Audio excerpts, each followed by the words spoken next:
રતાબેન, જે ઇન્ડિયા ગઠબંધનની વાત જે અત્યારે આવી રહી છે, આમ આદમી જે પંજાબમાં તો જે પ્રેસ કરીને પણ કહી દીધું કે અમે તે બધી સીટો પર અમે આમ આદમી લડશે, અહીંયા કોંગ્રેસને નહીં લડવા દઈએ. અને બીજી વાત પશ્ચિમ બંગાળની છે, પણ સૌથી મોટી વાત આપણે ભારત જોડો યાત્રા, ન્યાય યાત્રાની કરીએ તો એનાથી કોંગ્રેસને કેટલો મોટો ફાયદો મળશે?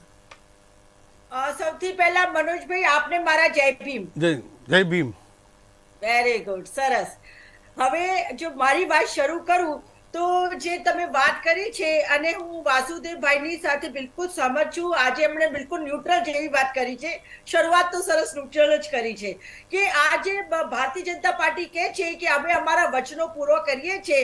તો હું આજે તમને યાદ કરાવી દઉં કે 2003માં પહેલી વખત વાઇબ્રન્ટ ગુજરાત સમિટ શરૂ કરવામાં આવ્યું અને જ્યારે શરૂ કર્યું ત્યારે ગુજરાતમાં આપણા જે વડાપ્રધાન છે ત્યારે એ મુખ્યમંત્રી હતા અને તે સમિટથી લઈને આજ સુધી 2024માં 10 સમિટો પૂરા થઈ ગયા છે અને મારી પાસે અમુક આંકડાઓ છે. પહેલા હું જૂના આંકડાઓની વાત પછી કરીશ, પહેલા નવા બતાવી દઉં કે નવા તમે કેવી રીતે તમે લોકો હથેલીમાં ચાંદ બતાવો છો એની વાત કરું છું. 10 જાન્યુઆરીથી 12 જાન્યુઆરી સુધી અમૃતકાળનું આ પ્રથમ વાઇબ્રન્ટ ગુજરાત કહેવાય છે અને એ યોજાઈ ગયું છે. એની અંદર હવે એવી કહેવામાં આવે છે કે વિકસિત ભારત 2047 ની વાત કરે છે અને જાહેરાતો, મને થોડુંક ટાઈમ આપજો, હું તમને 2-5 જાહેરાતો ખાલી વાંચી સંભળાવી દઉં છું કે એક જાહેરાત એવી થઈ કે સ્પેસ મિશન અંતર્ગત ભારત 50 થી 100 સ્પેસ એરક્રાફ્ટ બનાવશે. બીજી જાહેરાત 2035 સુધીમાં ભારત સ્પેસ સ્ટેશન બનાવશે. ત્રીજી જાહેરાત 2040 સુધીમાં ચંદ્ર ઉપર એસ્ટ્રોનેટ મોકલવામાં આવશે. પાંચમી જાહેરાત સરકારના ચીફ સેક્રેટરીએ જણાવ્યું કે 2027 સુધી ગુજરાતમાં આઈટી ક્ષેત્રે ટોપ 5 રાજ્યોમાં લઈ જવાશે. છઠ્ઠી જાહેરાત ડેડિકેટેડ ફ્રન્ટ કોરિડોર ઉપર ગુડ્સ ટ્રેન 80 થી 100 કિલોમીટરની ઝડપે ચાલશે. પછી જાહેરાત આવે છે કે રિન્યુએબલ એનર્જી પ્રોડક્શનમાં 2030 સુધી 500 ગીગાવોટ સુધી પહોંચી જશે. પછી 2026 સુધીમાં બિલામરથી લઈને સુરતથી બિલામર સુધીનું બુલેટ ટ્રેન ચલાવવામાં આવશે. ટૂંકમાં અગર મારી પાસે બહુ બધા પોઈન્ટ છે, લગભગ મેં 20-25 પોઈન્ટ કાઢીને રાખ્યા છે. જો બધા પોઈન્ટ ઉપર વાત કરવા જાઉં તો આખી ડિબેટ મારી આ પોઈન્ટ ઉપર જ પૂરી થઈ જશે. તો ટૂંકમાં હું તો એ જ કહેવા માંગુ છું કે ભારતીય જનતા પાર્ટી જ્યારથી સત્તામાં આવી છે ત્યારથી જાહેરાત અને ફક્ત જાહેરાતો જ કરે છે અને જાહેરાત સિવાય બીજું કંઈ જ કામ કરતી નથી. અને રહી વાત ઇન્ડિયન ગઠબંધનની, આ તો મીડિયા છે અને જે રીતે મીડિયા શરૂથી જ્યારથી ઇન્ડિયા ગઠબંધન બન્યું છે ત્યારથી જ ભાજપના પેટમાં તેલ રેડાય છે, આરએસએસના પેટમાં તેલ રેડાય છે અને આપણા વડાપ્રધાનજીને તો પેટમાં ખૂબ જ દુખે છે. કારણ કે એટલા માટે ક્યારેક કહે છે ઇન્ડી કહે છે, કભી ગમંડિયા ગઠબંધન કહે છે, એવી રીતે કહીને આપણને સંબોધન કરે છે. ટૂંકમાં રત્નાબેન, આપનું એવું કહ્યું છે કે હમ સાથે આપણું ગઠબંધન છે, તમારું અકબંધ છે, આપણે એવું કેવું છે? જી, ફરી આપની સાથે છીએ અને હું મારી વાત પૂરી કરું એક મિનિટ. આજે એ કહે છે કે ભઈ અમે મતલબ 400 પાર જવાના છીએ. ભાઈ આંકડા તો બતાવો, ક્યાંથી લઈને તમે 405 જશો? હવે કેરલામાં જોઈ લો, કેરલામાં તમે 0 છો, કર્ણાટકમાં તમે પૂરા થઈ ગયા છો, આંધ્રપ્રદેશમાં તમારું પૂરું થઈ જવાનું છે, ઉડીસામાં જોઈ લો ત્યાં તમે કઈ નથી. મમતા બેનર્જી સાથે તમે એનડીએમાં હતા ત્યારે તમે અમુક સીટો લઈ આવ્યા હતા. વેસ્ટ બંગાળમાં તમે 0 થઈ ગયા છો. બિહારમાં તમારું કઈ નથી. પહેલા તમે નીતિશ કુમારજીની સાથે હતા એટલા માટે બિહારમાં તમને પગ મૂકવાની જગ્યા મળી હતી. એવી રીતે તમે જોઈ લો પંજાબમાં નથી, દિલ્હીમાં નથી, ત્યાં ઉપર જઈ લો તો જમ્મુ કાશ્મીરમાં નથી. હવે તમે જીતીને એ જીતવાના છો ને જે જીતેલી હતી. ચલો માની લીધું કે તમે જીતેલી સીટો ફરી જીતી જશો, તો પણ તમે ગઈ ફેરા તો 301 નો જ આંકડો હતો, તો હવે 400 પાર ક્યાંથી કરશો? મારે તો તમે ગણિતથી વાત કરો કે ગણિત કેવી રીતે કરશે. એટલે ટૂંકમાં તમારું કેવું છે 300 સુધી પોસિબલ છે પણ 400 પોસિબલ નથી? 300 નહીં, હું તો કહું છું 180 200 આવી જાય ને તો બહુ થઈ ગયું. એ તો ગઈ ફેરાના આંકડા બતાવું છું મનોજભાઈ, મારી વાત તો વતેસર કરવાની જરૂર નથી. ના, અને એ તમે કીધું કે 300 છે પણ 400 છે ઇમ્પોસિબલ છે, તો મારું કેવું એમ છે મેં કીધું નથી. અને તમને એવું સંભળાયું હોય તો તમને હું કરેક્શન કરી દઉં કે 180 થી 200 ઉપર આ માંડ જવાના છે. નહીં, એટલે રતાબેન વાત એ છે કે જે જયેન્દ્રભાઈ ખૂબ મહત્વની વાત કરી કે જે લોકો વોટિંગ કરે છે પીએમ મોદીને જોઈને કરે છે, એવું તમે માનો છો? નહીં, જો એવું હોત તો 2019માં ભારતીય જનતા પાર્ટી અને એની જે એલાયન્સ હતી એનડીએ ને ફક્ત 37% વોટ મળ્યા છે.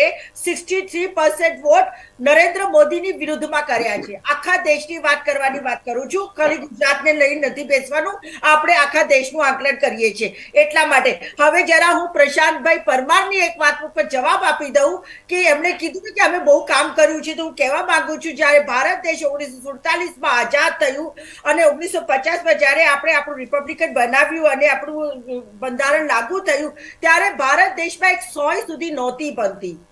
પ્રશાંતભાઈ યાદ કરાવું છું, 100 સુધી નથી બનતી, પરંતુ આ જ ભારત દેશ છે કે જેણે પછી હરિત ક્રાંતિ લઈ આવ્યા, સફેદ ક્રાંતિ લઈ આવ્યા, IIM, ITIs and reserve bank, એવી તમામ બધી વસ્તુ બનાવડાવી. અને ત્યારે ભારત દેશની હાલત એવી હતી કે અમેરિકાથી મોટું લાલ અનાજ ઘઉં આવતું હતું અને એને આપણે ખવડાવવું પડતું હતું. પરંતુ હરિત ક્રાંતિ આવ્યા પછી આટલી બધી પ્રગતિ થયા પછી દેશ એક જગ્યા ઉપર સ્થિર થયું છે.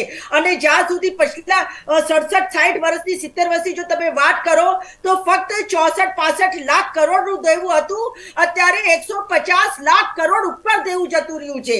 તો આ દેવું કરીને તાતા દિનના કરવાની વાત આવે છે. હવે બીજી વાત કરું, કર્પૂરી ઠાકુર સાહેબનું નામ લીધું વાસુભાઈએ, તો એ પણ યાદ કરી દઉં, કર્પૂરી ઠાકુર એક જનનાયક જન નેતા હતા, નાઈ સમાજમાંથી આવતા હતા. અને એમને જ્યારે એક વખત 1977માં જયપ્રકાશ નારાયણની મીટિંગમાં એ ગયા તો એ ત્યારે મુખ્યમંત્રી હતા, છતાં એમનો કુર્તો ફાટેલો હતો અને એમના કુર્તો ફાટેલા જોઈને ચંદ્રશેખર એ સમયમાં એમણે મજાક ઉડાવી, પોતાનો કુર્તો આગળ કર્યો અને બધાએ કીધું કે ફંડ આપો.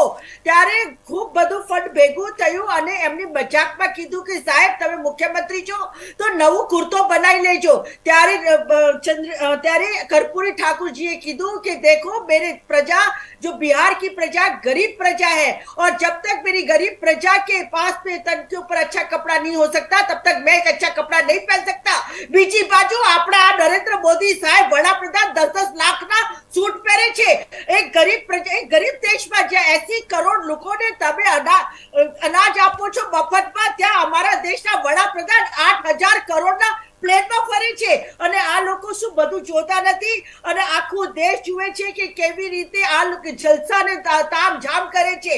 ખાલી તામઝામ અને જલસા કરવાથી પ્રજાનું પેટ નથી ભરાતું, કામ કરવું પડે છે. અને કામ કરવા માટે આપણા દેશમાં જે કોંગ્રેસના રાહુલ ગાંધી છે, ભારત જોડો ન્યાય યાત્રા લઈને નીકળી પડ્યા છે.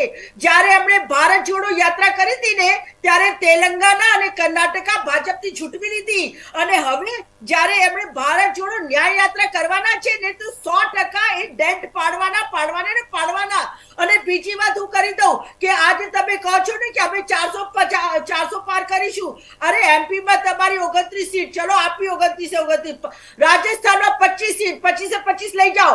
તમે યુપી માં આપી 80 સીટ, 80 સીટ લઈ જાઓ. ગુજરાતમાં 26 લઈ જાઓ. હિમાચલમાં 11 સીટ, બધું લઈ જાઓ. રત્નાબેન કેમ લઈ જશે કોંગ્રેસ? ક્યાંય એમનો મુકાબલો નહીં કરે રાજ્યોમાં? કોંગ્રેસ પોતાના ઉમેદવાર કેમ લઈ જશે? તમે અત્યારથી કહો છો એમ? ના હું તો આપને દાખલો આપું છું મનોજભાઈ, મારી વાતને તમે ગલત રીતે ટ્વિસ્ટ ના કરો પ્લીઝ. હું એમને દાખલો આપું છું કે એ કે છે 400 પાર, તો હું એ દાખલો બતાવવા માંગુ. અને એ પહેલા મેં વાત કરી કે જ્યારે રાહુલ ગાંધી ભારત જોડો ન્યાય યાત્રા લઈને નીકળશે તો શું ડેન્ટ નહીં પાડે? 100% ડેન્ટ પાડશે. અને જ્યારે બધા ઇન્ડિયા ગઠબંધનના જેટલી મોટી પાર્ટીઓ હતી ગઈ વખતે એ લોકો અલગ લડતા હતા, તોય ભારતીય જનતા પાર્ટી અને નરેન્દ્ર મોદીને ફક્ત 37% જ વોટ મળ્યા છે. એટલે અને હવે તો બધા મળીને લડવાના છે, સાથે મળીને લડશે. અને સાથે મળીને જે રિઝલ્ટ આવશે ને તો ત્રીજી વખત તો હવે કોઈ ફેંકીને જતા રહેવાના છે.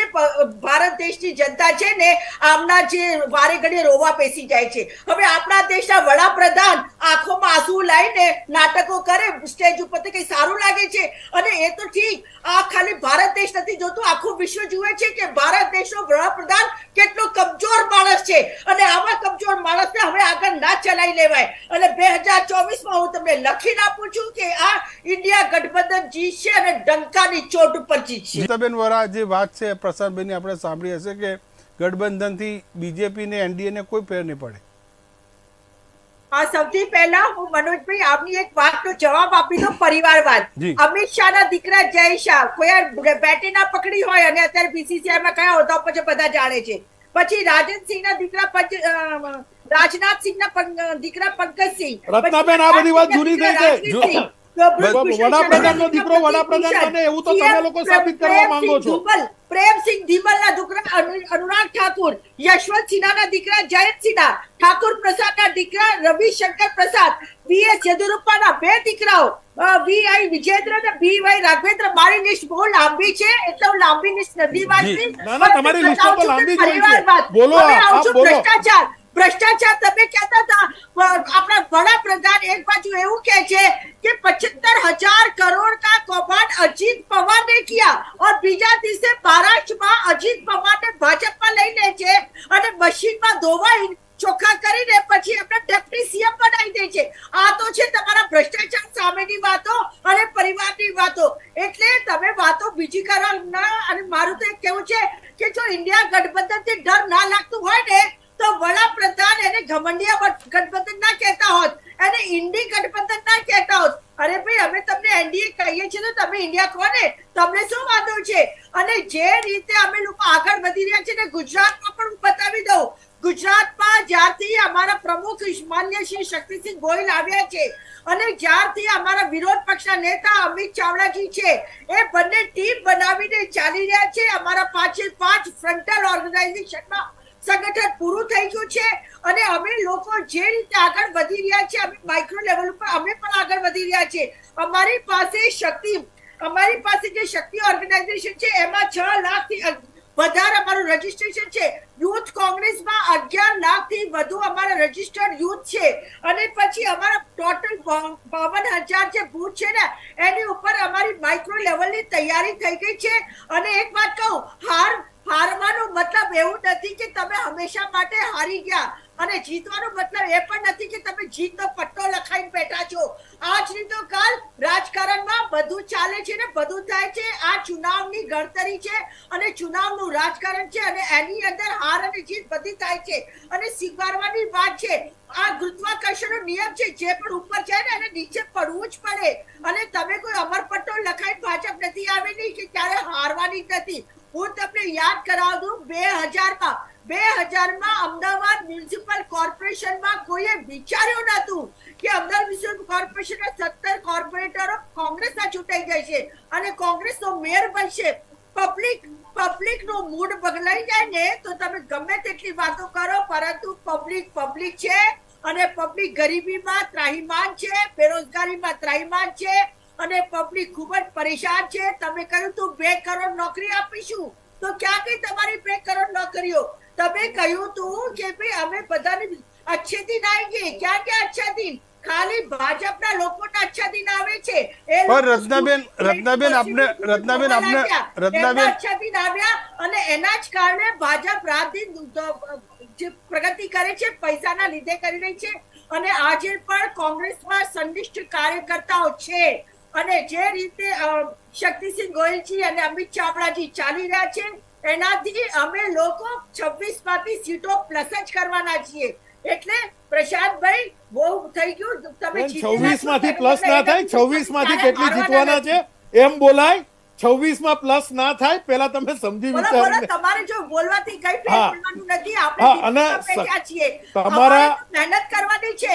અમે તો તમારા બૂથ ઉપર અમે તો જોયું છે કોંગ્રેસના બૂથ ઉપર તો ટેબલો બી મુકાતા નથી છતાં એક વખત જીતી જાય છે. તમારા જે તમે કીધું ને 52,000 બૂથની તૈયારી છે, 52,000 બૂથની અંદર હું તમારી સાથે આવું કેટલી જગ્યાએ તમારા ટેબલો બી નહીં મુકાય. અમારું ઉજળું છે અને સૌથી પહેલા તો 2024માં તમે ઘેર જવાના છો. ઘેર ગુજરાતમાં ઘર જ છીએ, હાલથી જ અમે ઘર જ છીએ. અમારા ચોટ ઉપર કહેનારી વ્યક્તિ છું. તમને મારા જેવી બોલનારી વ્યક્તિ નહીં મળે.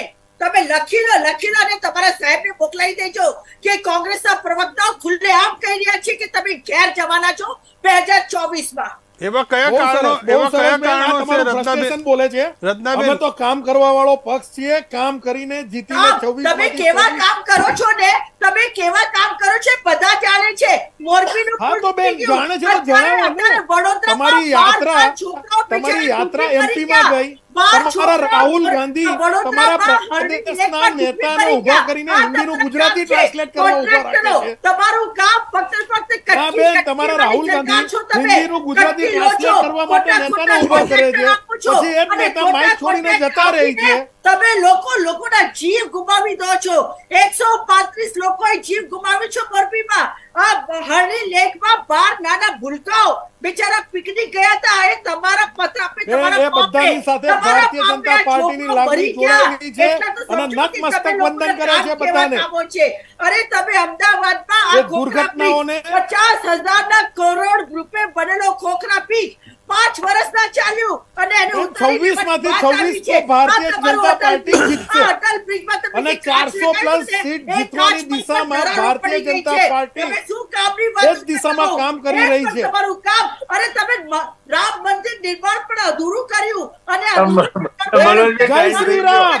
જી. બેન બોલો ને, જય શ્રી રામ. હું બોલું છું જય ભીમ. જય ભીમ બોલતા શીખો. હા, જય ભીમ, જય શ્રી રામ. બોલો જય હા, ભીમ, જય ભીમ, જય શ્રી રામ.